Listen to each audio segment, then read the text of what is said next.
Well, welcome to the after party. It's not the after party, but based on this hat, it might be. There we go, Eric. This is the after sermon where we catch up with this weekend's communicator and we talk about maybe some stuff that you left on the cutting room floor or some things that you're thinking about. And this week, we're in a really cool sermon series called Flannelgraph, where you've been scolding former Sunday school teachers for their lack of teaching out the full story. But I think, don't be offended, Sunday school teachers. We love you. But in fairness, you really did draw some conclusions around, hey, some things I wished I knew. I wish we would say this more often. Would you just sort of like, Doug, talk a little bit about that? Yeah, I think it's one thing to know the narrative, the people involved in the story and the twists and the turns of the plot of their lives. It's another thing to really pay close attention to this thread of God at work in people's lives. That there's a bigger story, like it's not just that story, which the story was Joseph. We're looking at Joseph in Genesis 39, 37, 38, 39. So if you were to pull the thread real quick and say, all right, well, what is that thread? How would you describe that? Yeah, I think if you would take a snapshot of any of these scenes, so to speak, in Joseph's life, it would have felt like God had abandoned him. Yet, if you're to see the thread carefully, and Scripture's communicated as well, that God was with Joseph in each of these different scenes of his life, where from an outsider looking in, we might think, boy, it feels like God was not involved at all here.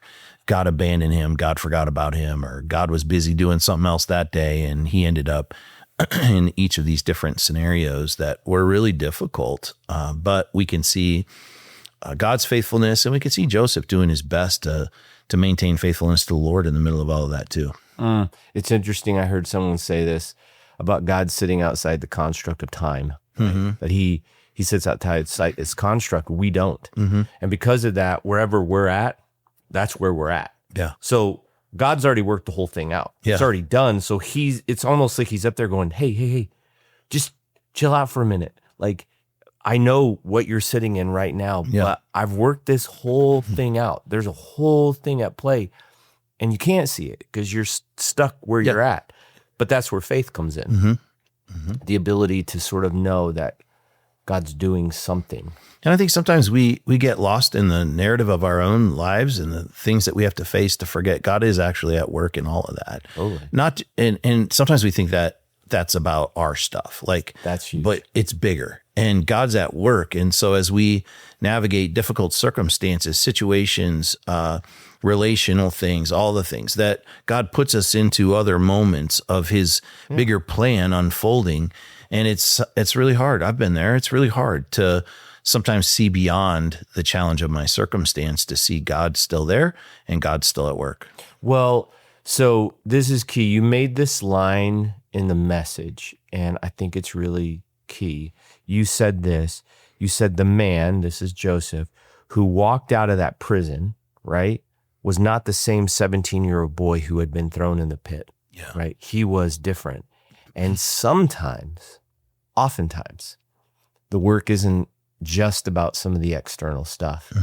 God is using these waiting rooms, as you put it, to do something in me. Yeah. Could you talk a little bit about that? Yeah. I mean, we definitely see it in Joseph's story, but I think we've experienced it in our stories too. And the problem is that all too often we're not like looking deep enough into what God's doing because we're so consumed by our circumstance and just getting out of whatever's painful that we're missing some of the things that God is wanting to do in us. And unfortunately, all too often, it's only in hindsight that we look back and see God's hand at work. And maybe for some of us, we never see it. Like we quit, we bail, we run, whatever, and try and get out of the situation. And we focus all our energies there instead of, letting one of our first prayers be, God, yes, I will really want this circumstance to change. And would you please X, Y, or Z?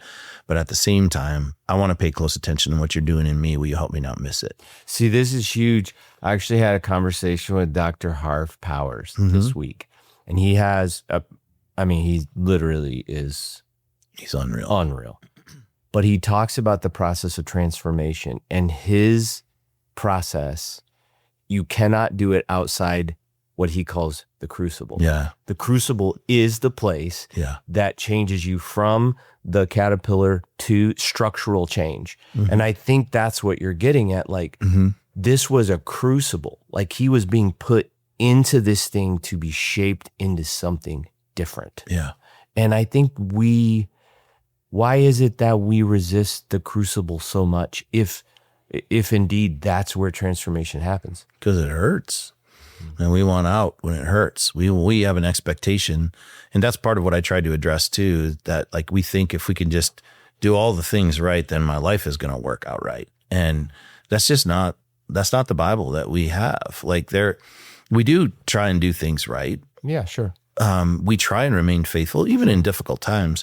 But when the difficulties hit, we can become so consumed about that and just getting out of it that we're missing what God's doing in it. And it hurts. It's hard to navigate tough times. We've all been through them, and all we want is reprieve.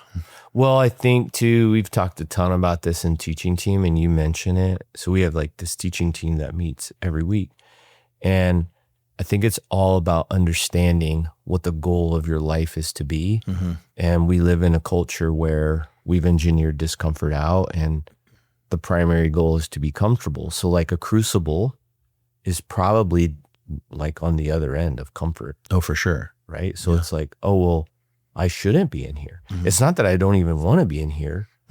I shouldn't be in here because isn't the goal of our whole life to be comfortable?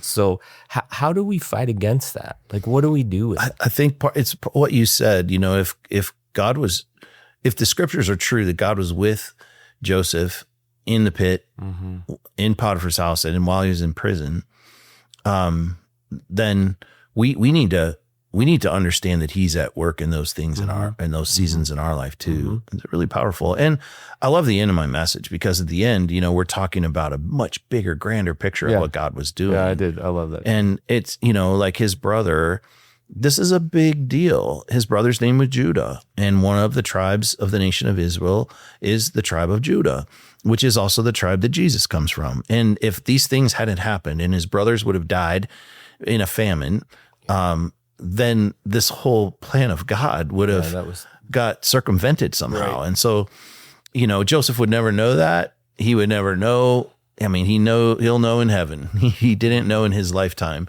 that part of what was happening was the literal redemptive plan of God unfolding. And that's like us too. We don't know what God's redemptive plan in someone else's life looks like. And maybe if we wouldn't have been in certain, like I can remember when Josh was so sick and we were at the hospital, I'd have never met any of those people had we not been in that environment. And the Lord used that instrumentally in people's lives, and people came to faith. And I mean, it's just powerful to see God's hand at work in so many unique and powerful ways, even when we're not paying attention. Well, and he did something in you too, Doug. Oh yeah, for sure. Like he shaped you in Beth through this. And I thought about that, and I thought about Joseph. So here he is and his family, some of the same people who really, really hurt him, like hurt him deeply, betrayed him deeply, are standing in front of him. And in that moment, he could have exacted revenge, done what the good. That's how the movie ends, right? Wipe him off the planet. And this is how I know that something was happening in the prison. It was happening in the palace. It was happening in him because it shaped him into a man that could look at people who absolutely crushed him and he could forgive them. It's amazing. And not only forgive them, usher them into his goodness. And that, to me, that's the point of the crucible. Yeah. Like it shapes you to be the kind of person that when you have a chance to have retribution, you do. Now, fast forward to Matthew and all that Jesus says about forgiveness and reconciliation. You can see the thread even there. It's like, here's a guy who's staying there living it out. It's amazing. It's amazing. Such a great story. I know, man. I'm so glad you preached it. We probably should have done a whole series on Joseph's life. We could. Someday. I don't know. You know the boss. We could do it. Well, on that note, you should listen to this. You can go to any of your podcasting platforms, come to YouTube, the Plum Creek YouTube channel. You can watch it, listen to it. And I think I think it's worth the listen. So thanks, bro. Appreciate you. All right. Love you guys. Till next time.